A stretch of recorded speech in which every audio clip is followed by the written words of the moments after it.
하나님의 말씀은 마태복음 6장 11절입니다. 말씀을 봉독하여 드리겠습니다.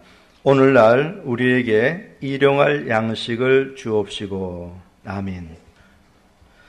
이 시간에는 주기도문의 6가지 간구들 중에 네 번째 간구인 오늘날 우리에게 일용할 양식을 주옵시고에 대하여 알아보도록 하겠습니다.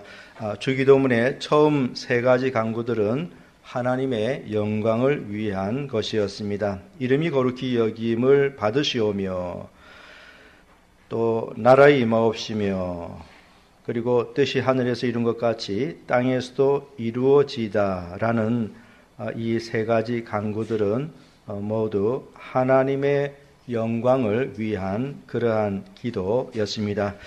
이제 오늘부터 다루게 되는 그 다음 3가지 간구들은 우리들의 필요를 위한 것입니다. 오늘날 우리에게 일용할 양식을 주옵시고 또 우리가 우리에게 죄 지은 자를 사하여 준 것 같이 우리 죄를 사하여 주옵시고 그리고 우리를 시험에 들게 하지 마옵시고 다만 악에서 구하옵소서라는 이 3가지 간구들은 모두 우리의 필요를 위한 그러한 기도입니다.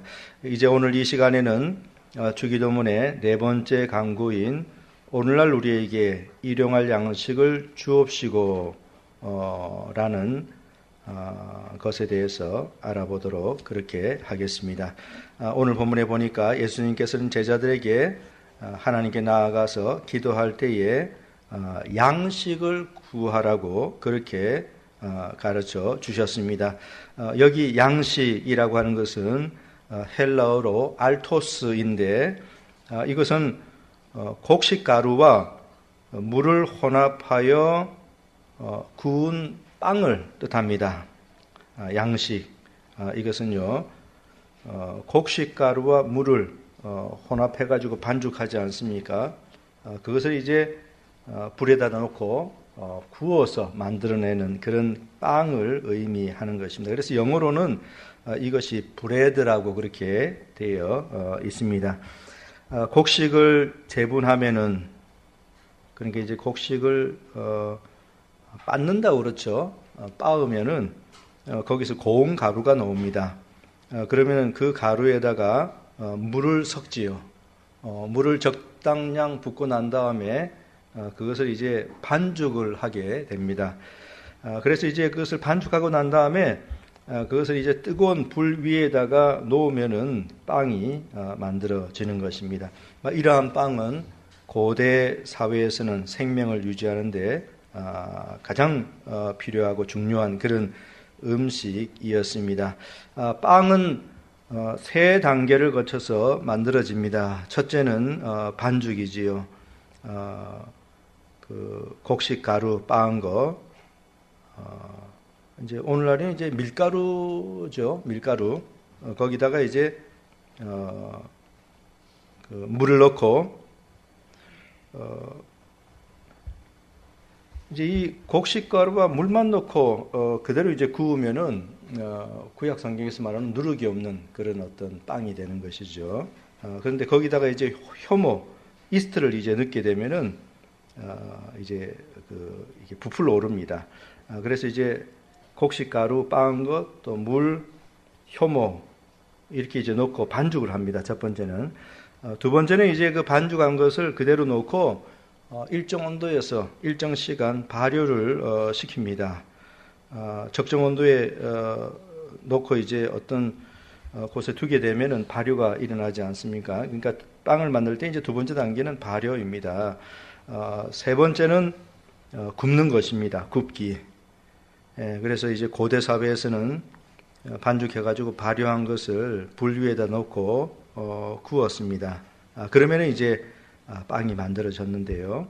이렇게 만들어지는 빵은 고대 사회에서는 주식이었습니다. 오늘날에는 다양한 음식들이 있기 때문에 빵을 주식이라고 그렇게 말은 하지 않습니다. 그런데 고대 사회에서는 대단히 중요한 그런 음식이었습니다. 마태복음 14장에 보면은 예수님께서 행하신 오병이어의 기적이 나옵니다. 거기에 보면은 제자들이 가지고 있던 것은 떡 5개와 물고기 2마리였습니다. 여기 떡 5개라고 되어 있는데요. 여기 떡은 바로 빵입니다. 우리 번역이 이제 떡이라고 해놨지, 여기 떡은 곧 빵입니다. 그러니까 제자들이 빵 5개와 물고기 2마리를 가지고 있었던 것이죠. 예수님께서는 바로 그 빵 5개와 물고기 2마리를 가지고 하늘을 우러러 축사하시고 그것을 5,000명에게 나누어 주었습니다. 제자들에게 나누어 주라고 했죠. 그랬더니 제자들이 이제 그것을 이제 나누어 주었는데요. 그렇게 해서 예수님께서는 오병이어의 기적을 행하셔서 5,000명이나 되는 사람들이 빵으로 배불리 저녁 식사를 하였습니다. 그처럼 빵은 그 시대 사람들에게는 주식이었습니다. 주기도문의 4번째 강구는 바로 이러한 빵을 구하라는 것입니다. 오늘날 우리에게 일용할 양식을 주옵시고 오늘날 우리에게 일용할 빵을 주옵시고. 예. 그런데 여기 그 양식, 즉 빵이라고 하는 것은요, 제유법입니다. 제유법이라고 하는 것은 수사법 중에 하나로서 사물의 한 부분으로서 사물의 전체를 의미하는 그런 방법입니다. 그래서 여기서 빵이라고 하는 것은 오직 빵만을 의미하는 것이 아니고요, 음식 전체를 의미하는 것입니다. 제유법으로서 현세적인 삶을 유지하는 데 필요한 음식들이 있지 않습니까? 음식 뿐만 아니라 어쩐지 현세적인 삶을 유지하는 데 필요한 모든 것들을 의미하는 것입니다. 그래서 윌리엄 퍼킨스는 다음과 같이 말하였습니다. 여기서 양식은 일반적으로 현세적인 삶을 유지하도록 하는 모든 것들을 의미하기도 한다. 이런 의미에서 잠언 27장 27절에서는 염소의 젖이 양식으로 불리기도 하고, 에레미야 11장 19절에서는 나무의 열매들이 그렇게 불리기도 하며, 또한 잠언 31장 14절에서는 배로 멀리서 가져오는 것들이 그렇게 불리기도 한다. 그러므로 여기에서 양식은 마찬가지로 우리의 육체와 현세적인 삶을 유지하는 데 필요한 먹을 것, 마실 것, 입을 것, 건강, 자유, 평화 등과 같은 수단들을 의미한다. 예, 윌리엄 퍼킨스는 여기 양식이 말하자면 제유법으로서 육체와 현세적인 삶을 유지하는 데 필요한 모든 것들을 의미한다고 그렇게 잘 설명을 해 주었습니다. 여기 양식이라고 했는데요. 빵, 이것은 결코 사치스러운 것이 아닙니다. 예수님께서 빵을 구하라 했을 때 그 빵은 결코 사치스러운 것이 아닙니다. 그 빵은요, 기본적인 삶을 살아가는데 기본적인 필수품인 것입니다. 예수님께서는 우리들이 삶을 살아가는 데 있어서 기본적인 필수품을 하나님께 요청하라고 그렇게 가르쳐 주셨지, 부자가 되는 것이나 또 성공하는 것을 간구하라고 그렇게 가르쳐 주지 않으셨습니다. 번영신학이라고 하는 것이 있는데요. 이것은 예수를 믿으면 잘 살게 되고 건강하게 되고 사업에 성공하게 된다는 것을 가르칩니다. 이런 번영신학을 설교 시간에 말을 하는 그런 설교자들이 많이 있습니다. 이것을 우리는 부와 건강의 복음이라고 이렇게 말을 하기도 하는데요. 이런 번영신학에서는 하나님으로부터 물질적인 축복을 받아야 된다, 그렇게 이제 가르칩니다. 그런데요, 그것은 성경에 없는 그런 내용입니다. 그것은 꾸며낸 그런 사상인 것이고요, 대단히 비성경적인 또 이단적인 그러한 가르침입니다.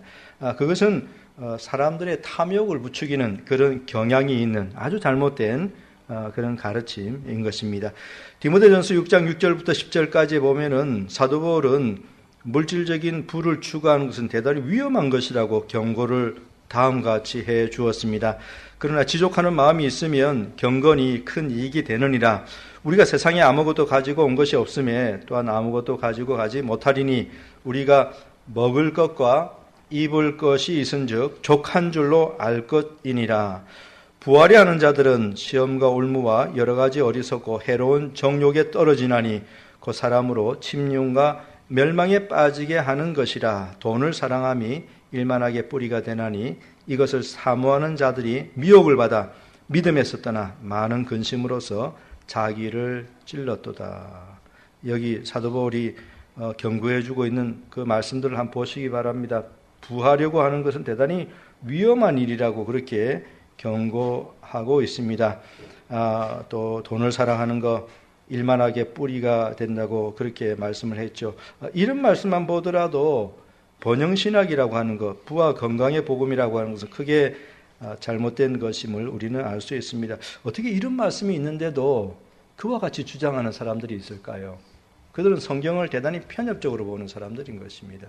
이런 말씀과 같이 봐야지 되는데 이런 말씀들은 쏙 빼놓고 자신들이 마음속에서 말하고자 하는 그런 말을 말하기 위해서 성경 다른 구절들을 가지고 와서 부와 건강의 복음을 말을 하는 것인데요. 그것은 대단히 이단적인 그런 가르침이라는 거 여러분들이 아셔야 되겠습니다. 어떤 사람들은 강단에 서기만 하면은 여기서 하나님으로부터 물질적인 축복을 받아야 된다고, 그래서 기도해야 된다고 이런 식으로 계속 강조를 하는데요.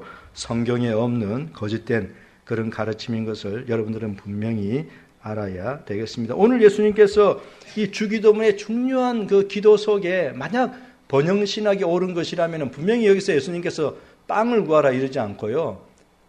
오늘날 우리에게 부자되게 해주옵소서. 아마 이런 식으로 가르쳐 주셨을 것입니다. 그런데 여기 보십시오. 예수님께서 빵을 구하라 이렇게 말씀하고 있습니다. 절대로 부자되게 해달라, 성공하게 해달라 그런 식으로 기도하라고 예수님께서 가르쳐 주시지 않았고요. 그저 현세적인 삶을 유지하는 데 필요한 기본적인 필수품을 구하라고 그렇게 가르쳐 주셨습니다. 오늘 본문에 나오는 빵이 바로 그것인 것입니다. 창세기 28장 20절에 보면은 야곱이 이렇게 기도하는 내용이 나옵니다. 야곱이 서원하여 가로되 하나님이 나와 함께 계시사 내가 가는 이 길에서 나를 지키시고 먹을 양식과 입을 옷을 주사. 여기 야곱은 여행길을 떠나게 되는데요. 가는 동안에 먹을 양식과 필요한 옷, 그게 이제 필요한데 그것을 달라고 그렇게 구했습니다. 먼 길을 가려면은 이런 것들이 있어야 되지요. 이런 것 없고서는 제대로 여행할 수 없습니다. 먹을 양식과 입을 옷이 없고서는 제대로 여행을 할 수가 없습니다. 그래서 야곱은 바로 그러한 것들을 구했던 것입니다. 그런데 그것은 바로 기본적인 필수품입니다. 오늘 본문에 나오는 빵이 바로 그와 같은 것입니다. 잠언 30장 8절과 9절에 보면은 아굴의 기도가 나옵니다. 그 내용은 이렇습니다. 나로 가난하게도 마옵시고 부하게도 마옵시고 오직 필요한 양식을 내게 먹이시옵소서. 홍내가 배불러서 하나님을 모른다. 여호와가 누구냐 할까 하오며 홍내가 가난하여 도적질하고 내 하나님의 이름을 욕되게 할까 두려워함이니이다. 여기 아굴의 기도를 보시기 바랍니다. 그는 하나님께 무엇을 구했습니까? 그는 필요한 양식을 구했습니다. 그는 부를 구하지 않았습니다. 자신이 부자가 되면 혹시 배불러서 하나님을 모른다고 할까봐 두려워하였습니다. 그는 또한 가난하게 되는 것도 원치 않았습니다. 왜냐하면 가난하여서 도적질함으로 하나님의 이름을 욕되게 할까 두려웠기 때문이었습니다. 그는 가난도 구하지 않았고 부도 구하지 않았습니다. 그가 구한 것은 필요한 양식이었습니다. 이게 바로 우리 삶의 기본적인 그런 필수품인 것입니다. 아굴이 구한 것은 기본적인 필수품이었습니다. 오늘 본문에 나오는 빵이 바로 그러한 것입니다. 예수님께서는 제자들에게 부를 구하라고 말씀하지 않았습니다. 예수님은 제자들에게 현세에서의 성공을 구하라고 그렇게 말씀하시지 않았습니다. 예수님께서 가르쳐 주신 바는 필요한 양식, 빵을 구하라고 그렇게 말씀해 주셨습니다. 오늘날 우리에게 일용할 양식을 주옵시고 빵을 주옵시고 이렇게 기도하라고 가르쳐 주신 것입니다. 그런데 이런 빵을 구할 때에는 거기에 분명히 영적인 목적이 있는 것입니다. 우리가 이 점을 또 간과해서는 절대로 안 될 것입니다. 고린도전서 10장 31절에 그런즉 너희가 먹든지 마시든지 무엇을 하든지 다 하나님의 영광을 위하여 하라라고 하였습니다. 먹고 마시는 거 다 하나님의 영광을 위하여 하라고 사도 바울이 말을 하였습니다. 단지 감각적인 욕구를 만족시키기 위하여 그리스도인들이 먹고 마신다면 그것은 부끄러운 일이죠. 우리가 일용할 양식을 구할 때, 빵을 구할 때도 거기에 분명히 영적인 목적이 있어야 하는 것입니다. 우리가 빵 자체만을 구하는 것은 결코 아닙니다. 매추엘린이 이렇게 말하였습니다. 이 세상에서의 영적인 복지를 위해서는, 우리가 은혜 받으면서 살아가는 이런 일을 위해서는 우리의 육신적인 삶이 필수적이므로 하나님의 영광과 나라와 뜻에 관한 일들에 대해 기도한 다음 현재의 삶의 필수적인 것들을 위해 기도한다. 이것들은 하나님의 선물이므로 하나님께 구하여야 마땅한 것이다. 여기 매추엘리가 잘 설명해 주고 있습니다. 이 땅에서 하나님의 은혜를 받는 삶을 계속 유지해 나가려고 하면은 우리의 몸이 유지되어야 하는 것입니다. 오랫동안 아무것도 먹지 못한다면 어떻게 되겠습니까? 빵을 먹지 못하고 오랜 시간 음식 없이 지낸다면 어떻게 되겠습니까? 기력이 없어지지요. 그 다음엔 어떻게 되지요? 누워서 지내야 됩니다. 그러면 성경 읽을 수 있습니까? 예배하러 주일에 교회 나올 수 있습니까? 없습니다. 그런 체력으로는 성경도 읽을 수 없고 예배하러 나올 수도 없고 또 복음을 세상에 전파할 수도 없습니다. 매추엘리가 잘 말한 대로 이 세상에 우리가 거하는 동안에 영적인 복제를 위해서 육적인 삶이 유지되어야 하는 것입니다. 그래서 영적인 목적을 위해서 우리가 하나님께 빵을 구해야 하는 것입니다. 단지 그 빵만을 구하는 것이 아닙니다. 예수님께서 여기서 일용할 양식을 달라 했을 때에 단지 그 빵만을 구한다는 그런 의미로 가르쳐 주신 것은 아니고요. 그렇게 빵을 구할 때는 그것이 우리의 은혜로운 우리의 그 이 땅에서의 영적인 그런 목적을 분명히 가지고 있는 것입니다. 토마스 왓슨도 똑같은 말을 하였습니다. 그는 이렇게 말했습니다. 현세적인 것들은 영적인 목적을 위해서 기도되어야 한다. 한나는 아이를 위해 기도했지만 그러나 이것은 그녀의 아이가 하나님께 바쳐지기 위함이라는 이 목적을 위해서였다. 많은 사람이 외면적인 것들을 위해서 기도하는 것은 까마귀들이 식물을 위해서 부르짖듯 오직 그들의 감각적인 욕구를 충족시키기 위한 것이다. 자연적인 욕구를 만족시키기 위해서만 외면적인 것들을 위해 기도하는 것은 그리스도인들이라기보다는 오히려 까마귀들처럼 부르짖는 것이다. 영적인 목적이 없이 그저 이제 외적인 그런 것들만 추구하는 것은 까마귀들과 별 다를 바가 없다는 그런 말이죠. 우리는 우리의 기도에 보다 높은 목적을 가지고 있어야 한다. 우리는 땅을 위해서 기도할 동안 하늘의 목표를 두어야 한다. 예, 우리가 땅을 위해서 기도할 동안에는 하늘의 목표를 두고 그렇게 기도해야 한다고 했습니다. 우리가 빵을 구하는 목적은 바로 여기에 있는 것입니다. 육체적인 만족만을 위해서 우리가 빵을 구하는 거 결코 아니고요. 영적인 목적을 위해서 빵을 구해야 하는 것입니다. 오늘 본문을 계속해서 보면은요, 양식이라는 말 앞에 일용할이라고 하는 그런 단어가 있습니다. 일용할 양식 이렇게 되어 있습니다. 여기 일용할이라고 하는 이 단어는요, 매일에라고 하는 그런 의미입니다. 하루하루를 의미하는 것이죠. 매일. 그러니까 일용할 양식은 하루 분량의 양식을 의미하는 것입니다. 일용할 양식은 하루 분량의 빵을 의미하는 것입니다. 예수님께서는 1개월치 빵을 구하라 그렇게 말씀하시지 않았고요. 1년치 빵을 구하라, 한꺼번에 1년치 빵을 구하라고 그렇게 말씀하시지 않았습니다. 예수님께서 제자들에게 말씀해 주신 것은 하루 분량의 빵을 구하라는 그런 것이었습니다.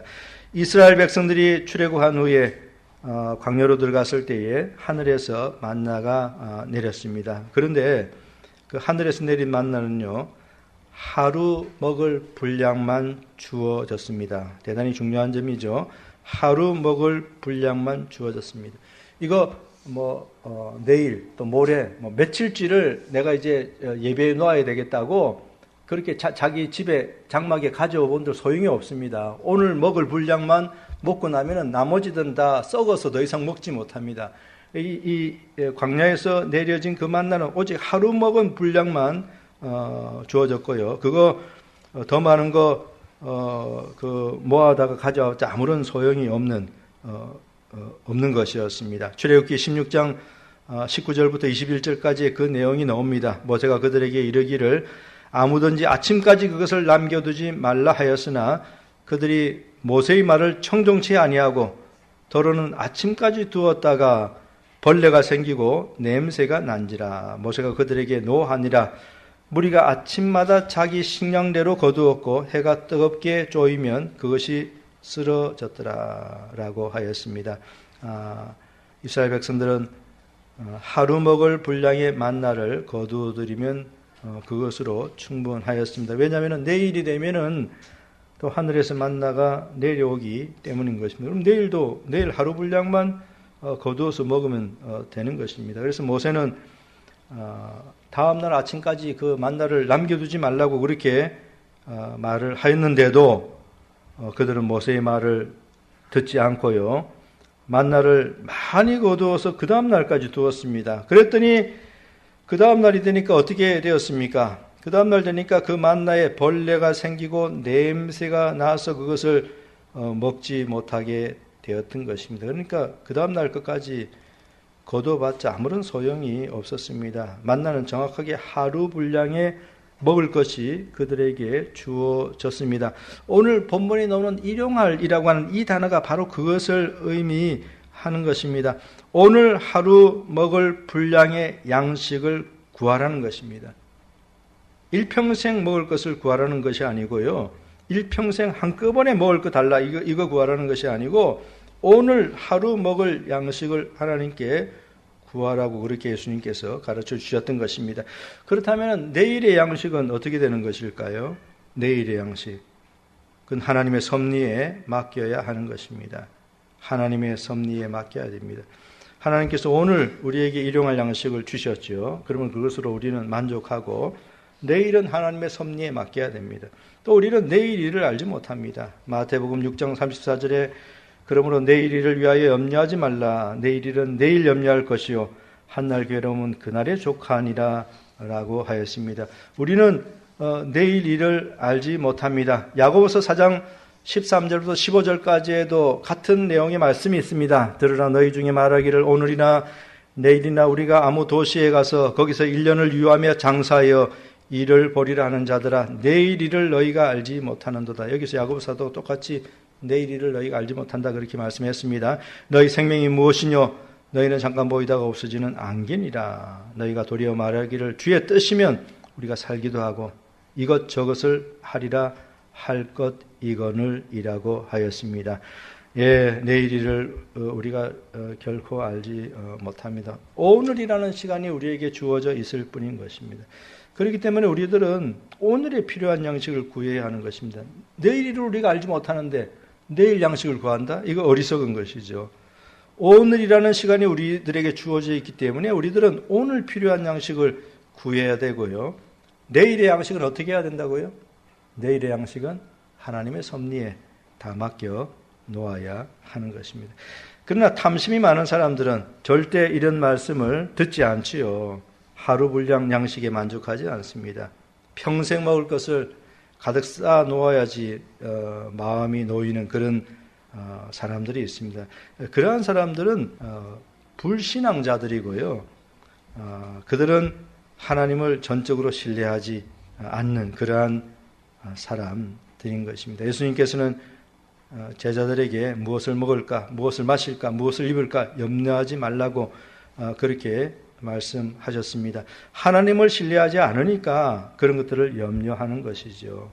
근데 하나님을 신뢰하게 되면은 그런 것들을 염려할 필요가 없는 것입니다. 하나님께서는 그의 백성들을 보호하시고 먹을 것과 입을 것을 주시는 그러한 분이십니다. 그렇기 때문에 우리들은 오늘에 필요한 양식을, 일용할 양식, 즉 오늘에 필요한 양식을 구하고 내일의 양식은 하나님의 섭리에 맡겨 놓아야 하는 것입니다. 천국의 순례자가 평생 먹을 양식을 등에 짊어지고 걸어간다면 어떻게 되겠습니까? 짐이 너무 무거워서 도중에 분명히 주저앉고 말 것입니다. 그러니까 천국의 순례자는 어떻게 해야 됩니까? 하루 먹을 분량만 가지고 가볍게 걸어가야 되지 않겠습니까? 평생 먹을 양식을 등에 짊어지고 걸어간다면은 천국까지 결코 도달할 수 없을 것입니다. 그렇게 무거운 짐을 지고서 어떻게 그 먼 여행길을 다 갈 수 있겠습니까? 분명히 도중에 더 이상 걷지 못하게 되고 말 것입니다. 그러나 하루 분량의 양식을 가지고 천국을 향해서 순례길을 가는 그런 사람은 아주 가볍습니다. 짐이 무겁지 않기 때문에 발걸음이 가볍습니다. 그리고 그는 철저하게 하나님을 신뢰하는 그런 사람이기 때문에 오늘의 양식에 만족하고요. 내일이 되면은 하나님의 섭리에 그 모든 것을 다 맡겨 놓습니다. 그래서 오늘의 양식에 그는 만족하고 천국을 향해서 계속 걸어가는 것입니다.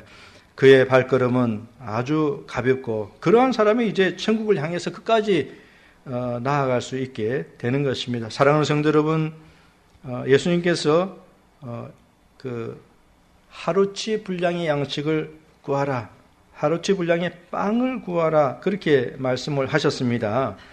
하나님을 신뢰하시기 바랍니다. 하나님의 섭리를 의지하시며 살아가시기 바랍니다. 오늘에 필요한 양식을 구하고 미래의 양식은 하나님께 전적으로 맡기고 살아가는 여러분들 모두가 되시기를 간절히 바랍니다. 오늘 본문에서 마지막으로 살펴볼 것은요, 우리에게라고 하는 이 단어입니다. 우리에게. 오늘날 우리에게 일용할 양식을 주옵시고라고 했습니다.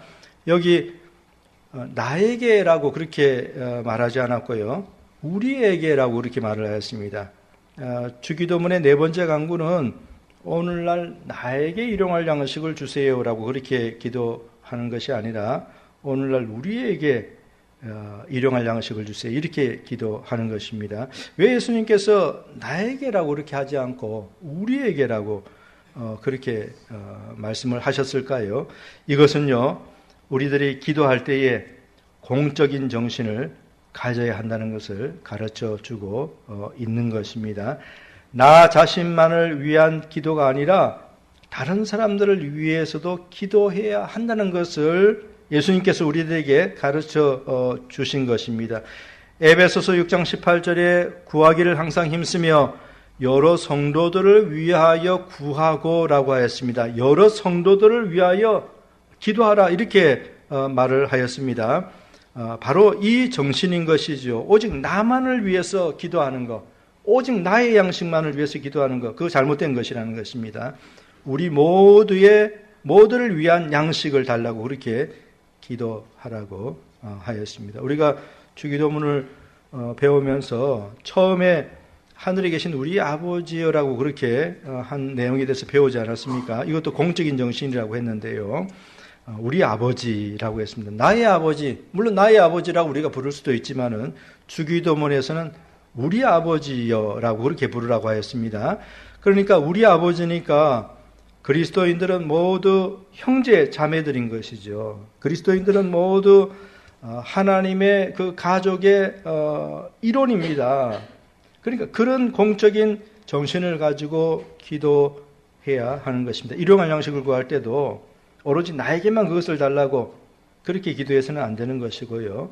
그리스도 안에서 연합되어 있는 우리 모두에게 일용할 양식을 달라고 그렇게 기도해야 하는 것입니다. 이 공적인 정신이 분명히 있어야 되는 것입니다. 초대교회에서는 성도들에게 이런 공적인 정신이 풍부해서요, 필요한 물품을 서로 나누었습니다. 사도행전 4장 32절부터 35절까지에 보면은 이런 내용이 있습니다. 믿는 무리가 한 마음과 한 뜻이 되어 모든 물건을 서로 통용하고 제 재물을 조금이라도 제 것이라 하는 이가 하나도 없더라.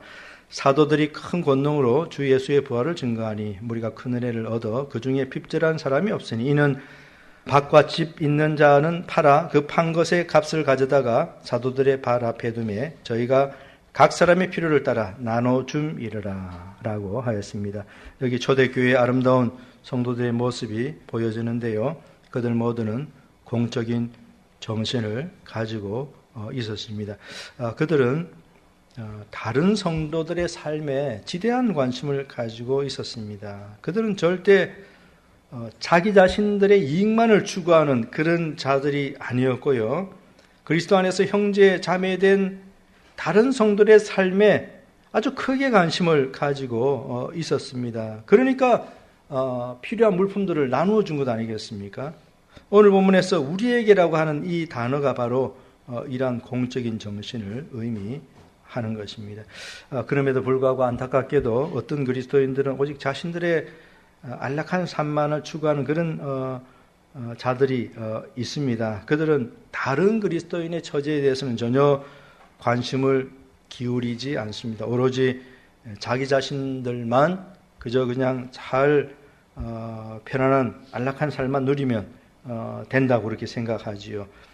그들은 동료 그리스도인들의 궁핍함이나 어려움에 대해서 전혀 무관심한 그러한 자들입니다.